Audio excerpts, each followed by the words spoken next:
It all started with the soft, haunting hum of a flute. Nobody knew where it came from, but every night it floated through the village like a spell. Then came the stranger, a man so handsome that no woman could resist his charm. The men hated him, the elders warned against him, but the women? They were enchanted. And soon, one by one, they began to disappear. In a quiet village nestled at the foot of rolling hills, surrounded with forest and rivers, and their life was simple. Families worked together in the fields and fishing. Children played by the river, and elders told tales under the great baobab tree. The villagers were close-knit, bound by tradition and trust. There was Mosi, the village's strongest farmer, who provided food for everyone in tough seasons. Kinna, the kind-hearted healer, used her knowledge of herbs to treat the sick. And then there was Ayana, the chief's daughter, known for her beauty and wisdom. Ayana's laughter was the pride of the village, a sound that brought joy to everyone. But that joy began to fade the night the flute music first echoed through the village. One evening, as the villagers gathered around the fire, they heard footsteps. A tall man appeared, walking confidently into the circle of light. His skin was smooth, his teeth gleamed like pearls, and his voice was deep and soothing. "I am Gaga," he said, bowing slightly. "A traveler seeking shelter." The villagers welcomed him warmly, offering food and a place to rest. But as the days turned into weeks, Gaga's presence began to change everything. Women flocked to him, captivated by his stories and the way he played his flute. Even Ayana, who had always been reserved, found herself drawn to him. Gaga seemed perfect, too perfect. Mosi grew suspicious. How does a man travel without any belongings? How does he know so much about us when he's a stranger? He asked one evening. But the women dismissed his concerns. "You're just jealous," they teased. One by one, women began disappearing from the village. First, it was Nia, a young bride, who sells fruits and vegetables in the village market. Then Asha, a young and beautiful lady, the only daughter of her parents, and the village potter. Each time, their families woke to find their beds empty. No one heard a sound, no one saw a thing. The elders called a meeting. "This is not natural," said Elder Goma. "We must act before it's too late." But Gaga was calm, unbothered by the growing tension. "Perhaps they've left to seek better lives," he suggested, his voice smooth as honey. Mosi refused to believe it. He began to watch Gaga closely, following him at night. That's when he noticed the stranger's nightly visits to the forest. One moonless night, Mosi decided to follow Gaga into the forest, determined to uncover the truth.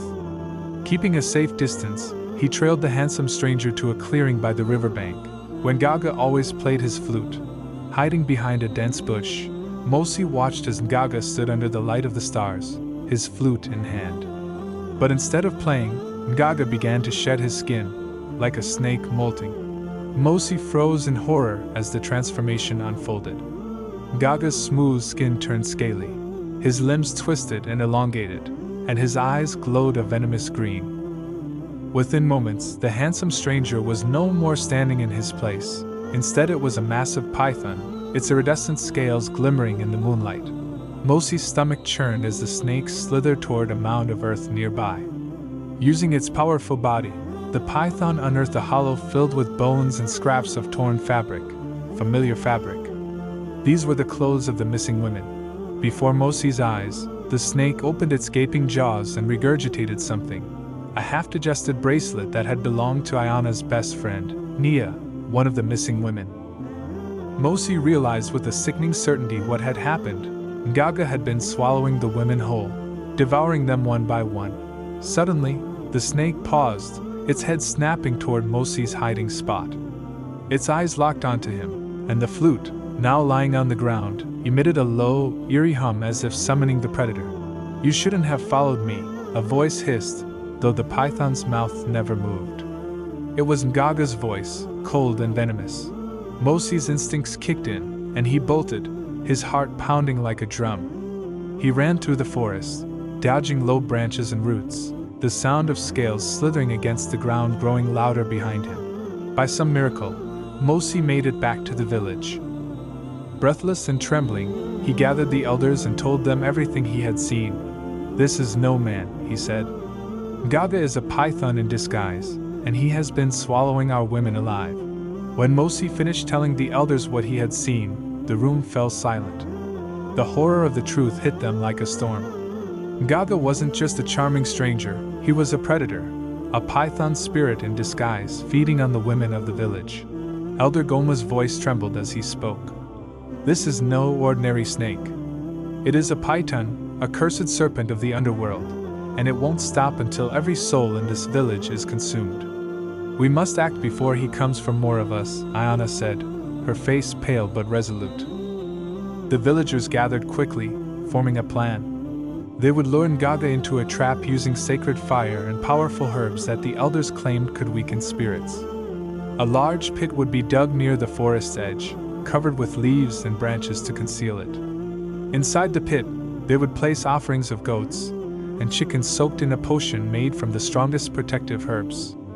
The hope was to weaken the python when it descended into the pit to feed, but everyone knew this plan was fraught with danger. "If the trap fails," Elder Goma warned, "we will not survive his wrath." As darkness fell, the villagers prepared themselves.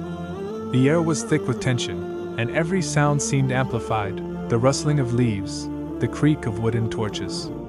Mosi and a few brave men stood guard at the pit, hiding in the shadows with spears and flaming torches. Ayana stayed close, clutching a bundle of herbs, ready to scatter them if needed. The forest was eerily silent, and time seemed to stretch endlessly. Then, just as the villagers began to think the plan might fail, the haunting sound of Gaga's flute floated through the air. The music was hypnotic, pulling at their minds like invisible strings. "Stay focused," Mosi whispered, his grip tightening on his spear. From the shadows of the trees, Gaga emerged, his human form gliding gracefully toward the bait. His handsome face was calm, but his eyes gleamed with an unnatural light. "I smell fear," he said, his voice carrying across the clearing. "And something else. Betrayal." The villagers held their breath as Gaga approached the pit. He sniffed the air and paused, his expression turning suspicious. For a moment, it seemed he might sense the trap. Then, with a sudden, horrifying motion, Gaga's body convulsed. His skin rippled and split, and before their eyes, he transformed into the monstrous python once more. The villagers watched in terror as the massive snake coiled around the bait and began to devour the offerings. Its body moving with eerie precision, Mosi signaled the others, and they sprang into action. "Now!" he shouted. The villagers lit their torches and began to chant, surrounding the pit. Elder Goma threw sacred herbs into the fire, creating a thick, acrid smoke that filled the air.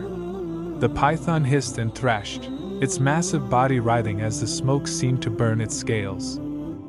But the snake was stronger than they had anticipated. With a terrifying roar, it launched itself out of the pit, scattering branches and dirt. Its massive head rose above the villagers, its glowing eyes burning with rage. "Fools!" the python hissed, its voice echoing like thunder.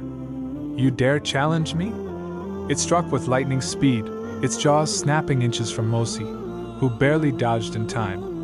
The villagers screamed and scattered as the serpent began to attack, its coils smashing through trees and huts. Ayana, clutching her herbs, shouted, "Draw it to the sacred fire." Mosi and the others regrouped, using their torches to drive the snake toward the largest fire.